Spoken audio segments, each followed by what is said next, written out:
Mahal kita, Dominic. Pakiusap mo naman gawin sa akin to. Umiiyak ng sambet ni Maribel sa asawa habang hawak ito na mahigpit ang braso niya. Oo, asawang maituturing niya si Dominic pero basura ang tingin nito sa kanya. Ang relasyong meron sila ay nabibilang sa one-sided love. Isa lang ang nagmamahal habang ang isa walang pakialam. Bakit kailangan mo pang mabuhay? Lumuwag ang labi ko na maramdaman ko ang pait sa boses niya. Para bang galit na galit siya sa existence ko, kaya kailangan may gawin siya para mawala na ako. Bakit kailangan mo pang mabuhay sa mundong to, kung sisirain mo lang din ang buhay ko?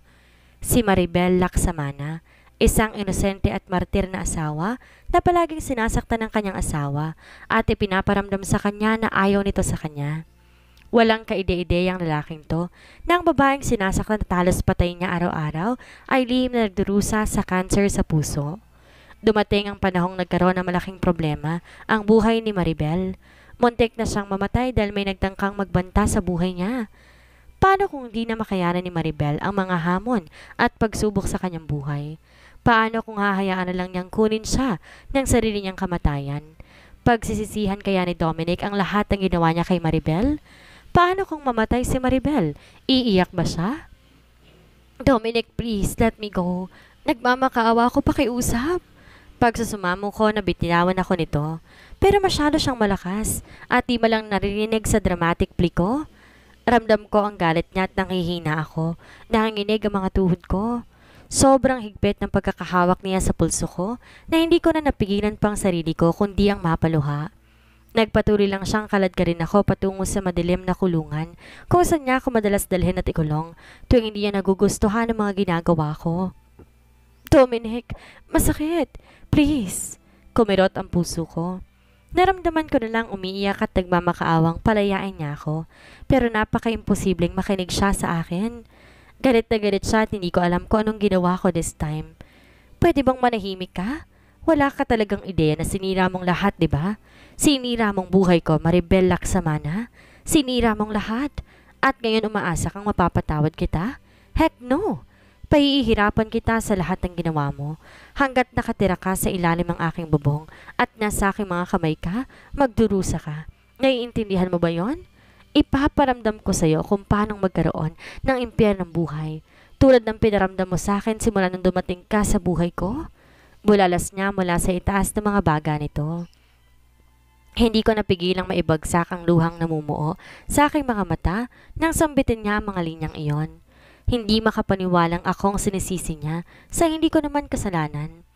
Hindi ko kasalanang binigay ko ang pagmamahal ko sa iyo, Dominic. Just please, bitawan mo ako. Nasasaktan na ako. Pilit na nagpupumiglas habang patuloy na umaagos ang luha sa aking pisngi. Ngunit hindi niya ako pinakinggan. Pagkos ay naramdaman ko lamang siya mula sa aking likuran na bahagyang yumuko, dahilan para maramdaman ko ang kanyang hininga na tumatama sa aking pisngi. Sisiguraduhin kong pagsisisihan mo ang lahat. Gagawin kong imperyo ng buhay mo hanggat humihinga ka. Hindi man nakikita ngunit alam kong masama ang kanyang tingin. Mabigat at malamig ang paghinga niya kaya napatigil ako sa paghinga saglit. After he hit that line, maras niya akong itinulak palayo dahilan para matumba ako sa sahig. Hindi ko napigilang ipikit ang aking mga mata habang tinatakpan ko ang aking bibig at tahimik na umiiyak. Get up! Utos niya pero hindi ako kumikibo. Nanginginig na ang mga tuhod ko.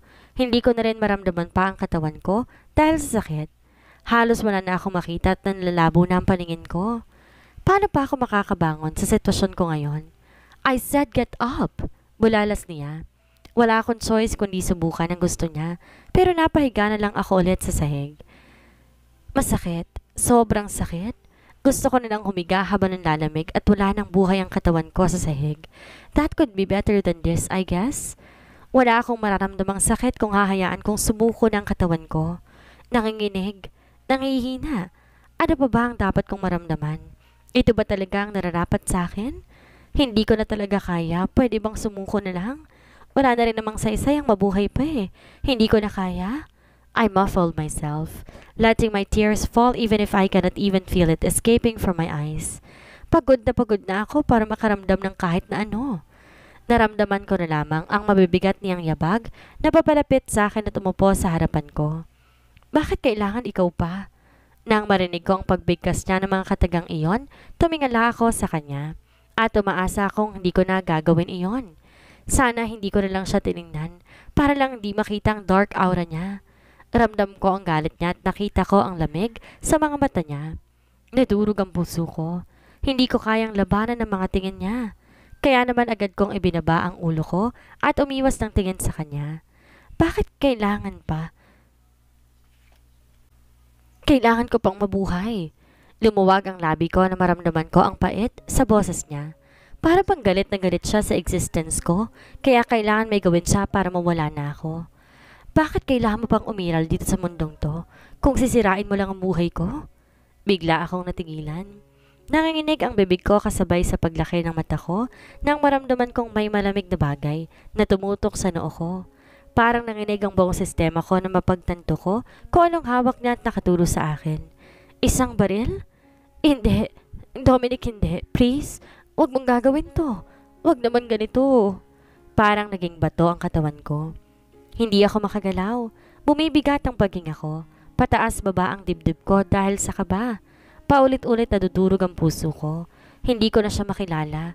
Galit, sakit, puot ang nakikita ko mula sa kanya. Nawala ng awang nakikita ko sa kanya mga mata. Naiwan akong takot at balisa. Alam mo ba kung anong mangyayari sa'yo kapag pinaputukan ko ng baril na to, yung ulo mo, ha?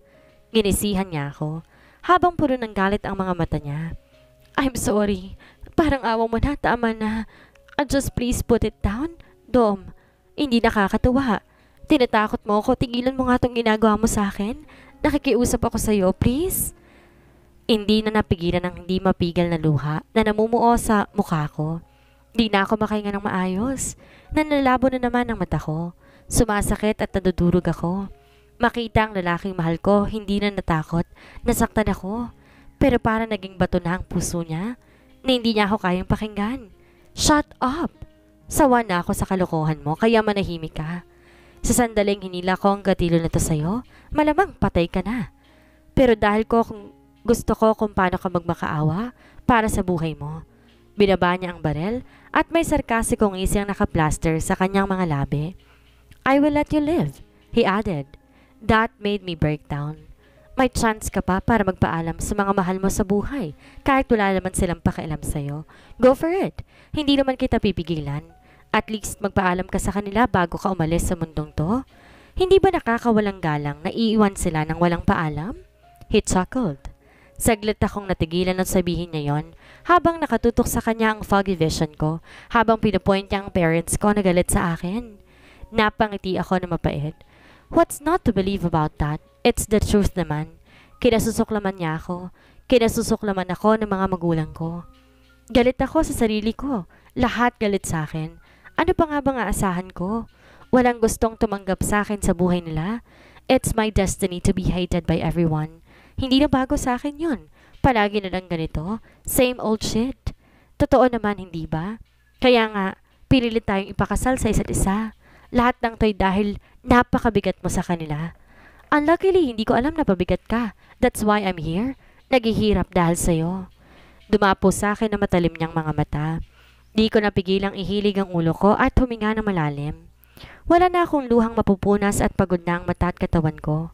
Kalokohan lang kung hindi ako tumigil sa paghikbi. Walang kwenta.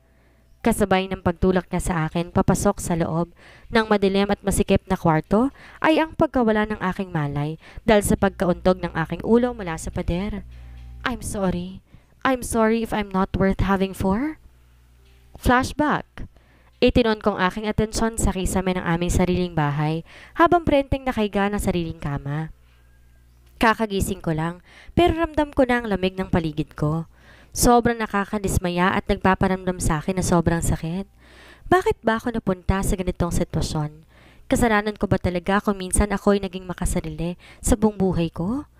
Napapailing na lang ako tuwing naalala ko ang mga nakaraan. Kung hindi ko ba pinagsapilitan ng gusto ko, hindi ba hahantong sa ganito kagulong buhay ko? Maribel! Agad akong napabalikwas ng tayo mula sa pagkakahiga nang marinig kong sigaw ng asawa ko mula sa ibaba ng bahay namin. Dali-dali ako lumabas ng kwarto ko at tumakbo pababa ng hagdan. Pagkababa ko nakita ko siyang nakabihis at parang ready to go somewhere. Nakanit ang kilay niya na sobrang sungit niya. Saan naman siya pupunta this time? Hindi ba kahapon lang siya umalis?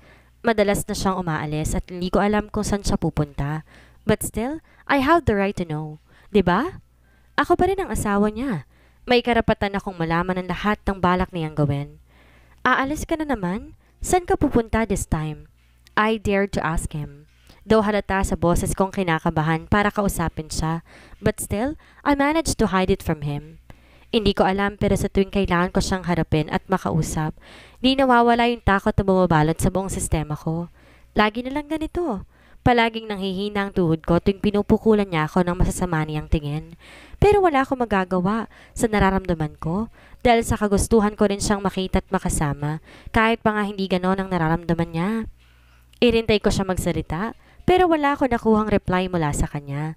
Sa halip, tinanggal na lang niya ang suot niyang salamin at marahang pinunasan ng tungki ng kanyang ilong na para bang pagod na siyang sumagot sa mga katangahang tanong ko. Bakit mo nga pala ako tinawag? Hindi ko pa natatapos ang sasabihin ko nang maramdaman kong mabigat niyang palad at tumama sa pisngi ko. Napaluwag ang labi ko dahil sa gulat at hindi makapaniwala. Hindi ko inaasahan yon. Napako ang paningin ko sa sofa na nasa gilid ko habang lumuluha akong lumalaban. Halos hindi ko na maibuka ang bibig ko habang nararamdaman kong init at basa ng mga luha na namumuo sa gilid ng mata ko. Ang sakit-sakit na. Pumikit ako tuminga ng hangin para lang mabawasan ang sakit at pigilan ng mga luha na tumulo sa mata ko. Sampal lang yon, Maribel. Huwag kang umiyak. Ayoko nang umiyak. Pakiusap, Maribel. Tama ng pag-iyak. Pagod na ako. Muli, nagpakawala ako ng mabigat na buntong hininga bago muling ibinalik ang tingin sa kanya at sinulubong ang masama at maitim niyang mga mata na tila galit na galit. Napalunok ako. Talaga? Ano bang silbi ng buhay mo?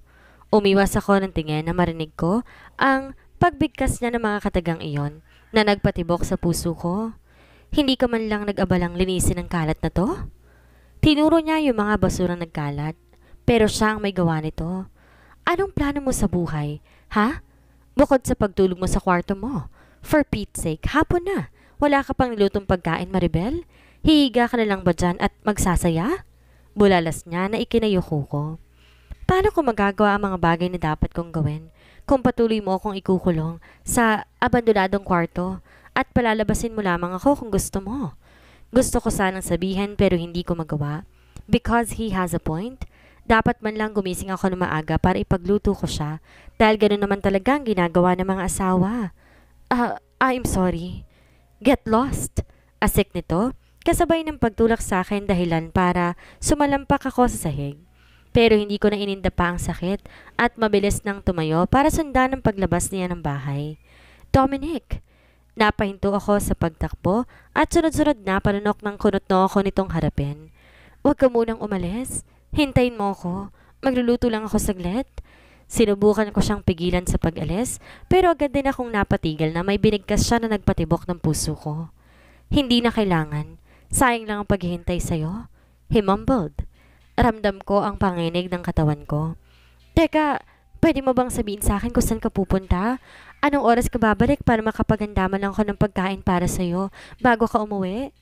Pilit kong inisin ang boses ko nang tanungin ko ulit siya. Pero dahil sa dark aura niya, lalo pang nadagdagan ng kaba sa dibdib ko, dahilan para mautal ako. Napangiti ako ng pait dahil napilitan lang siyang pakasalan ako. Hanggang ngayon hindi pa rin niya ako kayang mahalin. Hindi mo na ako kailangan hintayin because I will be seeing my wife. Gawin mo na lahat ng gusto mo, basta't huwag kang maglalakas loob umalis sa aking bahay at subukan takasan ako. Malamig na tugon nito sa kanya bago tuloy ang nawala sa paningin niya. Pero natigil ako sa kinatatayuan ko nang may sinabi siyang nagpa-freeze sa akin at patuloy na nag-echo sa loob ng ulo ko. Nasanay na ako na lagi niya akong tinatakot pero he has a wife besides me. Napangiti ako ng mabait dahil sa persahang pinakasalan niya lamang ako.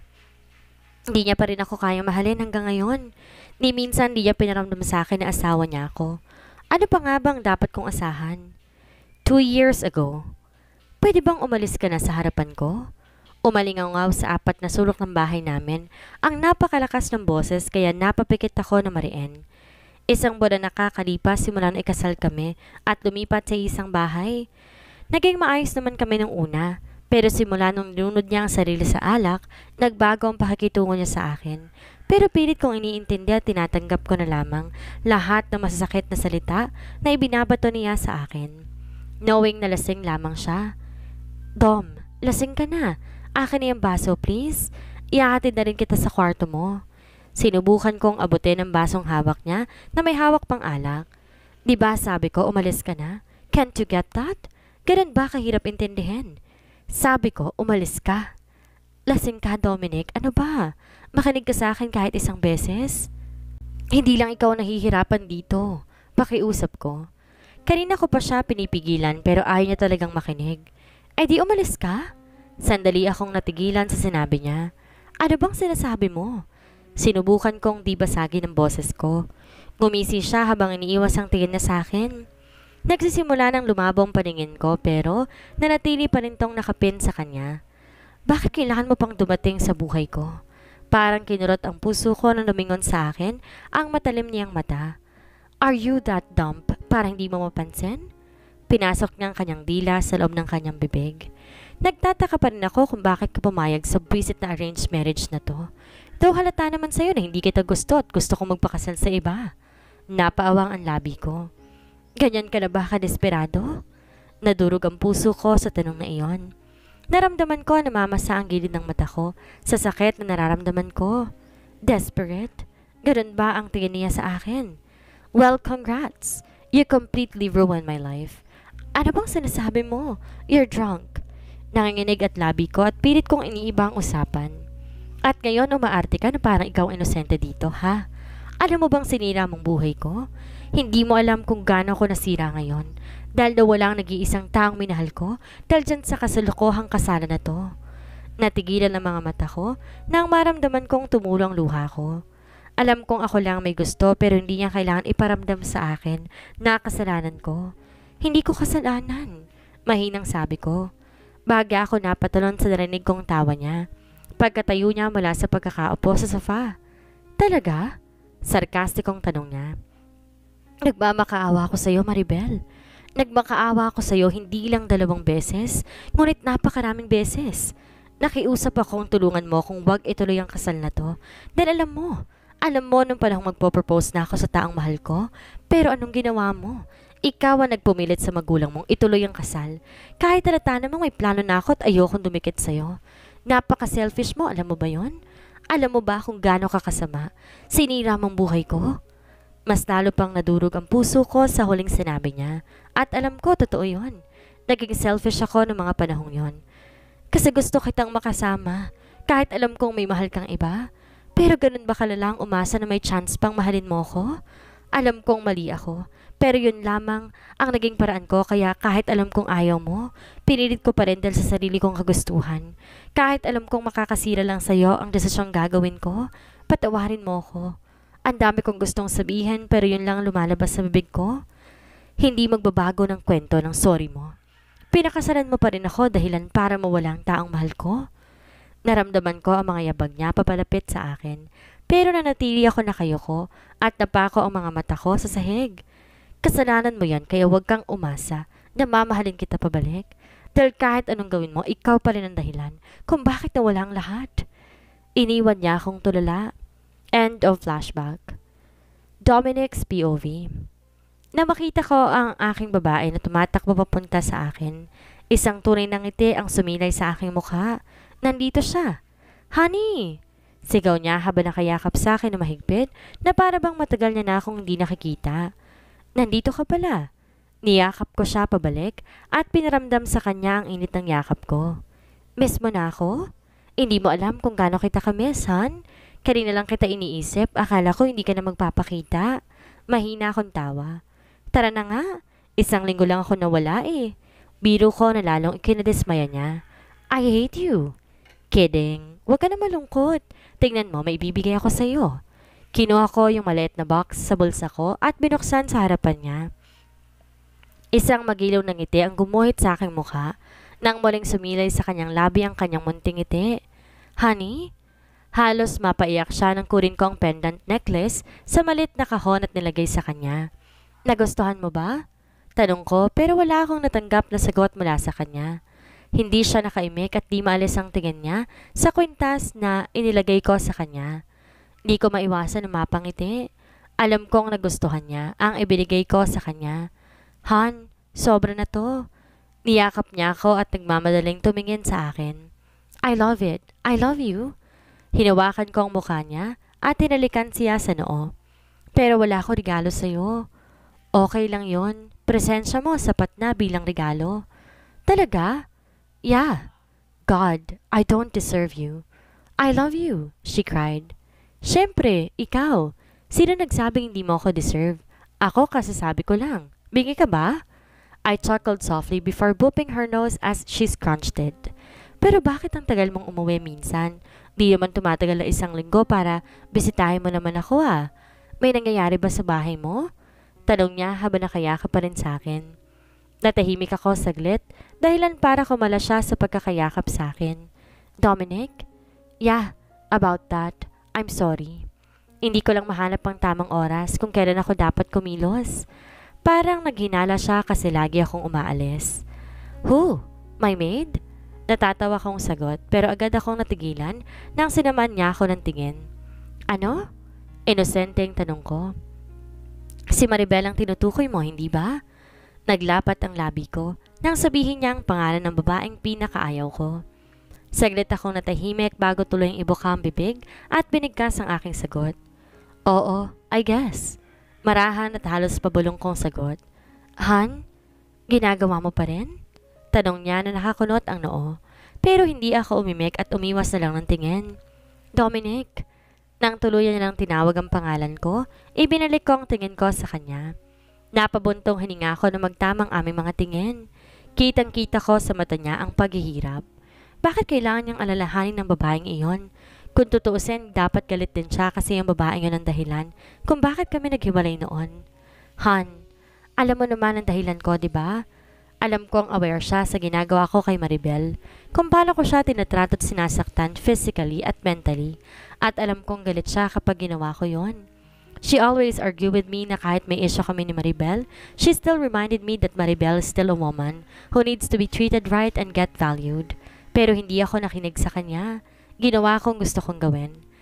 Alam ko galit ka sa kanya, pero hindi yun sapat na reason for you to hurt her physically, Han? Nagsalubong ang kilay niya habang nagpakawala ng malalim mabuntong hininga habang binibigkas sa mga katagang iyon. Di niya maiwasang pigilan ng sarili. Alam mo bang, I'm starting to feel guilty sa ginagawa natin ngayon? She took her words seriously. Han, are you even aware na sobra na itong ginagawa natin? Because I do. Pero I can't do anything because I love you and I don't want you to lose me again. But look, ayoko ring makapanakit ng iba. I feel sorry for Maribel's situation. Paano ko malaman niyang may relasyon pa kaming dalawa? I bet my lower lip. Alam na niya ang tungkol sa atin. Napabuntong hininga ko at umiwas ng tingin. Nang sabihin ko iyon, kanina pa ako naghahanap ng oras para sabihin sa kanya ang totoo. Nang marinig niyang sinabi ko, natahimik siya saglit. Nagsalubong ang kilay niya at hindi makapaniwala. Anong ibig mong sabihin alam niya? Huwag mong sabihin sa akin na sinabi mo na sa kanya. She came up with those questions. Napabuntong hininga ko. I can't help it. Kaya't sinabi ko na nga sa kanya ang totoo. Ginawa mo? Oo, kanina. Bago ka umalis ng bahay. Ano? Nababaliw ka na ba? What on earth at inisipan mong gawin ng mga ganyang bagay? Kumilos ka na hindi mo lang iniisip ang mararamdaman niya? Gosh, ang impulsive mo, Dominic. Calm down. No. Napabuntong hininga ko at tumingin ng diretso sa mga mata niya. Look, ginawa ko yon kasi naiinis ako kapag nakikita ko siya. Pagod na akong umasa siya na mamahalin ko siya pabalik. I'm hurting her so stop thinking na may pag-asa pa na magkaayos kami. It's not her fault, it's yours, Dominic. Binigyan mo siya ng dahilan para umasa ng isang bagay sa'yo. Alam ko, pero wag na lang natin pag-usapan. I mean, pwede naman natin pag-usapan yon pero please, wag muna ngayon. Ayoko na mag-away tayo. Ngayong kasama na kita, pwede bang isang tabi na lamang natin? Gusto kong gugulin ang oras ko sa'yo. Tss, Han. Tinawag ko siya sa malambing na tono. Alam kong nagtatampo siya sa ginawa ko. Hinila ko siya palapit sa akin at niyakap siya na subukan niyang tumalikod sa akin. I'm sorry. Alam kong biglaan ang ginawa ko pero hindi ko na matiis. Gusto kong malaman niya na hindi ko siya kayang mahalin pabalik. Narinig ko pa ang pagbuntong hininga niya. Wala namang mangyayari kung magagalit pa rin ako sa'yo, hindi ba? Alam niya na yun totoo. Ano pa bang magagawa ko? Parang nagtatampo talaga siya. Come on! Huwag ka na magtampo since sinusubukan niyang makawala. Pilit kong hinigpitan ang yakap ko sa kanya. Oo na. Bitawan mo na ako dahil hindi ako makahinga. She sighed and glared at me. Bati na tayo? Tanong ko sa kanya na may ngiti sa labi. Pero nakatitig pa rin siya sa akin. Cute! Hanggang kailan naasa si Maribel sa pagmamahal ng asawa, gayong ibang babae ang gusto ni Dominic? Dumating pa kaya ang araw na magkaroon man lang ng awa sa puso ni Dominic para sa asawa? Yan ang ating aalamin sa susunod nating kabanata.